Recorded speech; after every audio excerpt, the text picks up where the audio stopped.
এইফালে আহিলে ৱাল ফেন এখন দিছিলে হাজবেণ্ডে, তো তাকে আহিছে আৰু লুমিনাছৰ দিছিলে, অনলাইনত দিছিলে, এমাজনত দিছিলে হ'বলা। তাৰপিছতে এইটো এতিয়া আহিলে, মানে এইটো কাৰ্টনটো মানে খুলিবলৈ শান্তি দিয়া নাই ল'ৰাই, একদম কেনেকুৱা তেহেঁতিহে যেন খুলিব, একো এটা বস্তু মানে উলিয়াবই নোৱাৰি, দেখিছেনে গোটেইখন টনা আজোৰা কৰিবলৈ লাগি গ'ল। ফেনখন অ'ত থৈছোঁ ত'ত থৈছোঁ, কিজানি ভাগে বুলি, নলগোৱাৰ আগত ভাগিলে আৰু চেটেবেই।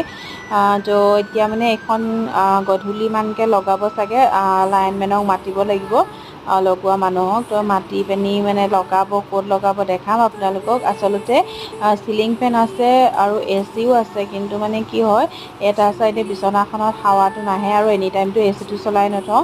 মাজৰ যিখন চিলিং ফেন সেইখনে মানে এটা চাইডে হাৱাটো মানে অকণ কমকৈ পায়, সেইকাৰণে হাজবেণ্ডে মানে কৰ্নাৰত এনেকৈ লগাই দিছে ৱাল ফেন এখন। এইখন দেখিছেনে লগাই মেলি দিলে, এতিয়া এইখিনি মানে